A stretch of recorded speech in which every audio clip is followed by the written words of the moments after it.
Incorporated, your TLE teacher.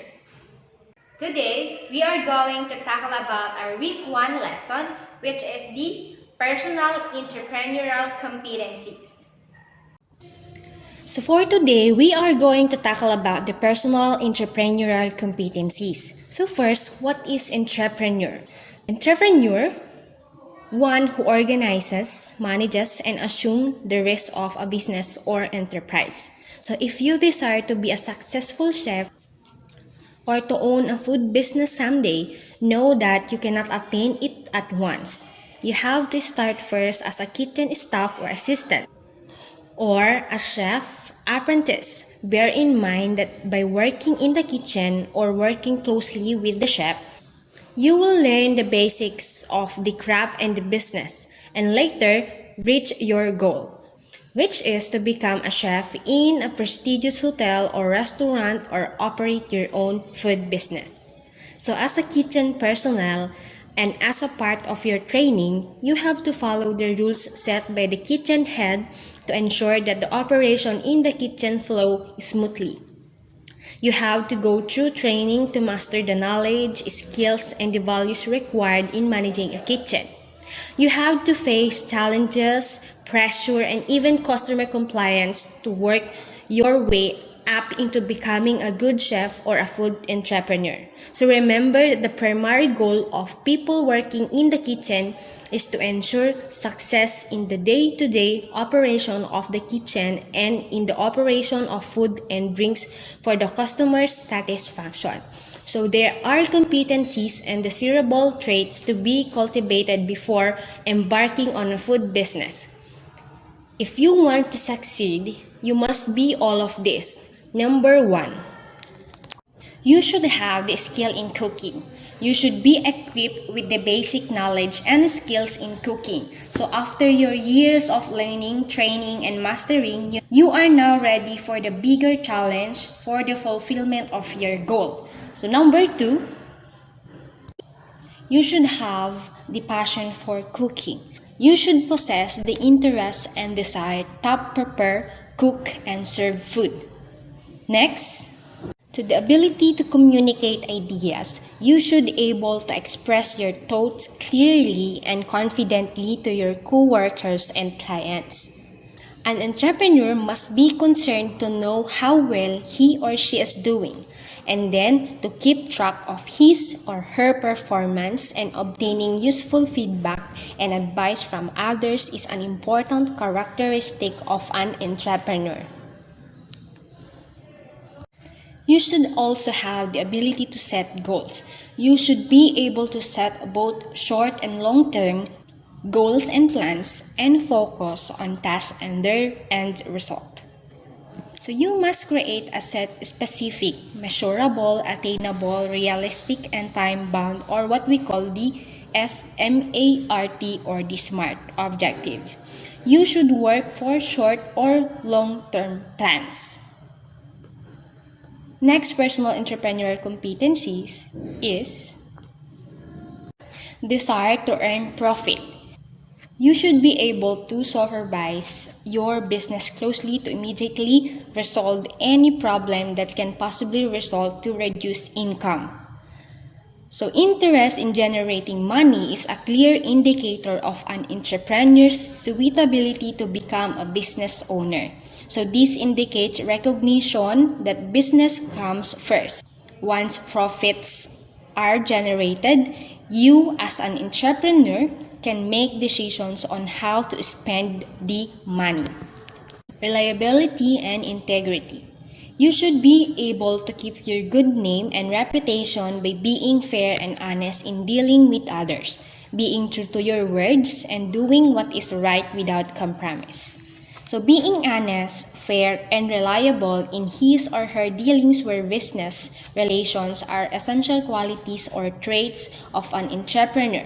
He or she must deliver an administrative, his or her promise and commitment. Next, the confidence. You should believe to your ability to achieve, know well what you are doing, and trust your instinct and entrepreneurial acumen. So you must feel and believe that you have the ability to meet challenges or to succeed at something. A chef is equipped with the confidence in preparing and presenting dishes or meals through acquisition and demonstration of required competencies. And we have also here the persistence. You should be able to keep your own courage, hope, and belief to survive and prosper. So you should continuously do or try something beyond the usual or normal time to overcome obstacles. You should work intensely for long hours and sacrifice personal interest in order to successfully hurdle challenges. Next, we have also the willingness to listen and respond. You should be able to talk and listen to fellow entrepreneurs, bank officials, and business advisors for ideas that inspire and guide your business. So a successful entrepreneur is an active and willing listener. Self-reliance does not exclude the ability to ask for help when needed from people who can give smart ideas or good advice and share relevant experiences. Next, willingness to take risks. You should be aware that risks and challenges are part of any endeavor and consider them stepping stone to success.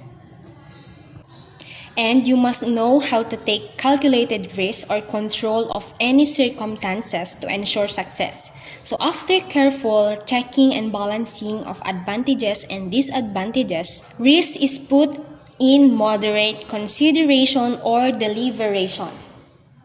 Risk is put in moderate consideration or deliberation. And of course, entrepreneurs have the ability to take measured or calculated risks, such as risks involving working out the likely costs and gains, the chance of success, and belief in oneself to make the risk pay off. An entrepreneur may also be considered risk avoiders when they reduce their risk by having others assume part of the risk. Initiative and optimistic. You should be optimistic yet prepared by future problems, needs, or challenges. You should be able to plan ahead and lead your business towards action and attainment of goals.